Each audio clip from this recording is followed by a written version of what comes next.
नमस्कार दोस्तों, सिद्धिदात्री एस्ट्रोलॉजी में आपका स्वागत है। दोस्तों, आज हम बात करने जाएंगे टोने टोटकों का, खास करके चौराहे पर किए जाने वाले जो टोने टोटके होते हैं। तो दोस्तों, आपने अक्सर ही देखा है कि चौराहे पर बहुत सारे टोने टोटके किए हुए रहते हैं।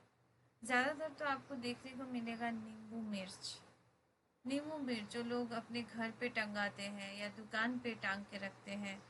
तो जब वो सूख जाता है तो खास करके मंगलवार शनिवार को आप देखेंगे कि वो लोग चौराहे पे फेंक देते हैं। चौराहा या फिर तिराहे पे भी फेंक सकते हैं। हमने बहुत जगह देखा है चौराहा या फिर तिराहे पे भी लोग इन्हें फेंकते हैं। तो दोस्तों, आपको क्या लगता है कि अगर आप चौराहे पे या तिराहे पे ऐसे टूने टुटके करके फेंक देंगे तो क्या वो आपके लिए अच्छा रहेगा? नहीं, बिल्कुल भी अच्छा नहीं रहेगा। क्योंकि इससे क्या होता है, जो टोने टोटके होते हैं उनमें जो नेगेटिव एनर्जी होता है, मतलब आपने जो उतारा किया या आपने जो अपने दुकान पे या घर पे टांग के रखा, तो जब वो सूख जाता है धीरे धीरे उसमें नेगेटिव एनर्जी उनमें सोख कर लेते हैं। तो वो अभी नेगेटिव एनर्जी से पूरा भरा हुआ रहता है। तो आप जाके उसे चौराहे पे या तिराहे पे फेंक देते हैं या किसी भी रास्ते पे फेंक देते हैं। अब अगर कोई दूसरा आदमी, कोई दूसरा पर्सन उसको लांघता है या कभी कभी ऐसा भी होता है कि पास से भी गुजरता है, तब भी उसको खास करके लांघता है या ऊपर से चला जाता है तभी इफेक्ट ज़्यादा करता है। लेकिन कभी कभी ऐसा भी होता है कि टोने टोटकों के पास से भी हम गुजरते हैं तो भी ये इफेक्ट, मतलब उसका जो नेगेटिव एनर्जी है वो हमें इफेक्ट करता है। तो क्या होता है कि उसमें जो नेगेटिव एनर्जी है वो दूसरे लोगों पर ट्रांसफ़र हो जाती है।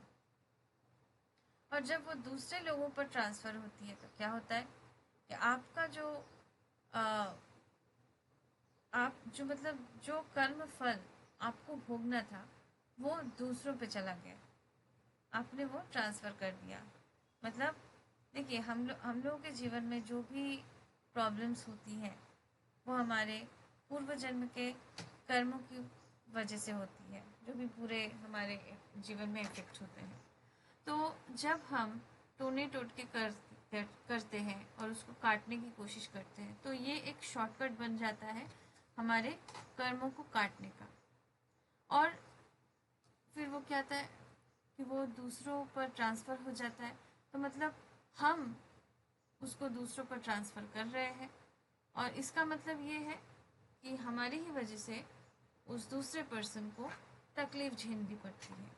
क्योंकि ऑब्वियसली जब वो नेगेटिव एनर्जी दूसरों के ऊपर ट्रांसफ़र होगी तो उसको तो थोड़ी सी प्रॉब्लम होगी ही, और कुछ दिनों के लिए आपको भी राहत मिलेगा, लेकिन वो कुछ समय के लिए ही होगा, वो परमानेंट नहीं होगा।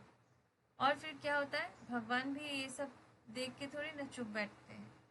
वो भी देखते हैं कि अरे ये तो शॉर्टकट यूज़ कर रहा है, तो हम ऐसे कैसे होने दें। भगवान का जो एक लॉ ऑफ कर्मा है कि हमें हमारे कर्मों का फल भुगतना ही पड़ता है, और वो हमें ही भुगतना पड़ता है। अपने कर्मों का फल हमें खुद ही भुगतना पड़ता है, किसी और को नहीं। तो फिर इस साइकिल को मेंटेन करने के लिए भगवान क्या करता है, फिर वही जो एनर्जी हमने दूसरों पर ट्रांसफ़र की, वो जो नेगेटिव एनर्जी या फिर जो हमारा जो बुरा समय का जो एक एनर्जी है जो हमने दूसरों पर ट्रांसफ़र की, वो फिर से हमारे ऊपर लौट के आता है और वो डबल पावर के साथ हमारे ऊपर बैकफायर करता है। क्यों? क्योंकि जब हम ये टोना टोटका करके हम चौराहे पर छोड़ते हैं या तिराहे पर छोड़ते हैं तो इससे क्या होता है कि हम एक पाप कर्म कर रहे हैं, हम पाप कर रहे हैं। तो वो पाप कर्म भी हमारे पाप कर्मों के लिस्ट में ऐड हो जाता है। तो इसीलिए जब हमें वो तो जिसके लिए हमने वो टोना टोटका किया, जिस कर्म को काटने के लिए, हाँ, वो तो हमारे ऊपर फिर से आता ही है, साथ में ये भी जुड़ जाता है, इसलिए डबल पावर के साथ बैकफायर हो जाता है।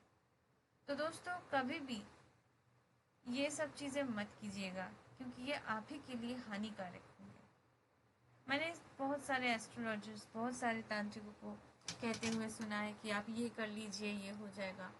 लेकिन वो लोग ऐसा करते क्यों, ऐसा आपको कहते क्यों है? उनकी भी गलती नहीं है, क्योंकि बहुत सारे लोग सिर्फ शॉर्टकट के पीछे ही दौड़ते हैं। उन्हें जल्दी जल्दी सॉल्यूशंस चाहिए, इसलिए वो लोग ये सब उपाय बताते हैं। लेकिन इनका जो नेगेटिव इफेक्ट है वो आप लोगों को नहीं पता। तो इसीलिए दोस्तों ये सब चीज़ें मत कीजिए, क्योंकि ये सब करने से फ्यूचर में आप ही को और भी ज़्यादा तकलीफ झेलनी पड़ेगी।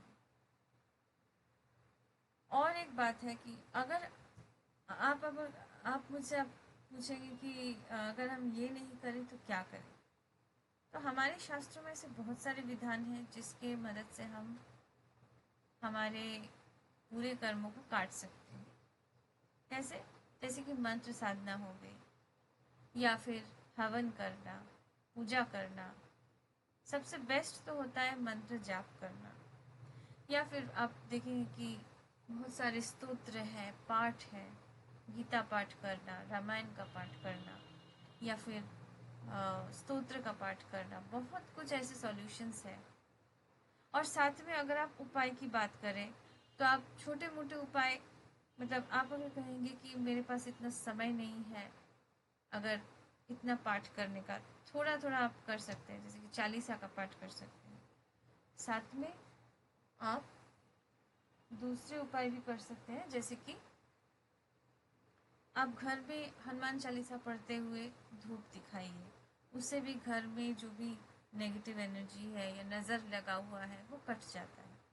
आप खुद का नज़र झाड़ने के लिए सूखे मिर्च और सरसों का उतारा कीजिए और अपने घर के छत पे या गार्डन पे जला दीजिए। अगर आप फ्लैट में रहते हो तो घर के ही किचन का थोड़ा सा दरवाज़ा बंद करके या फिर एग्जॉस्ट फैन चला के आप गैस पर जला दीजिए, ताकि वो जो धुआं है वो घर के बाहर निकल जाए।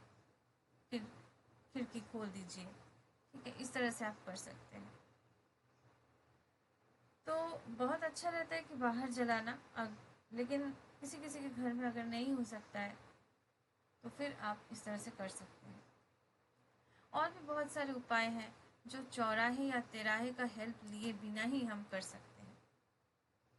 तो ये सब उपाय भी आपको एस्ट्रोलॉजर या तांत्रिक बता सकते हैं। तो जब भी आप उपाय लीजिए तो आप इस तरह के उपाय लीजिए जिससे आपका जो पाप कर्म है उसमें कुछ एक्स्ट्रा ऐड ना हो, उल्टा एक सात्विक तरह का ये एक अच्छे तरह का अच्छा प्रोसेस हो, जिससे आपके पाप कर्म भी कटे और आपका जो परेशानी है जो आप अभी झेल रहे हो वो भी दूर हो जाए। दोस्तों सबसे अच्छा तो है, मैंने आपको पहले भी बताया है, मेरे वीडियोस में आप देखेंगे कि नवग्रह स्तोत्र और नवग्रह पीड़ाहर स्तोत्र ये हर किसी को हर रोज़ पढ़ना चाहिए। साथ में अगर आपको मिले नवग्रह कवच तो ये बहुत ही अच्छा हो जाता है। नवग्रह कवच, नवग्रह पीड़ाहर स्तोत्र और नवग्रह स्तोत्र, ये तीनों का पाठ अगर हर कोई कर लेता है हर रोज़ तो उसको नज़र या ऐसे कुछ छोटी मोटी चीज़ें तो लगेंगी ही नहीं। और बहुत ज़्यादा ग्रह को अगर प्रॉब्लम है, बहुत ज़्यादा ही कुछ प्रॉब्लम है, आपका समय खराब है, तो आप एक एस्ट्रोलॉजर को दिखाइए। आप मुझे भी कंसल्ट कर सकते हैं। आप एस्ट्रोलॉजर को दिखाइए और उनसे पर्सनल कंसल्टेशन करके अपना पर्सनल कुंडली बनवा के उसके हिसाब से आप उपाय कीजिए, तो वो बेस्ट रहता है आपके लिए। तो दोस्तों मुझे इतना ही कहना था। आशा करती हूँ कि आप मेरी बात समझेंगे और ये जो टोने टोटके होते हैं जो चौराहे या तिराहे पे करने वाले, इसे आप करना बंद करेंगे अगर आपकी इच्छा हो। धन्यवाद दोस्तों।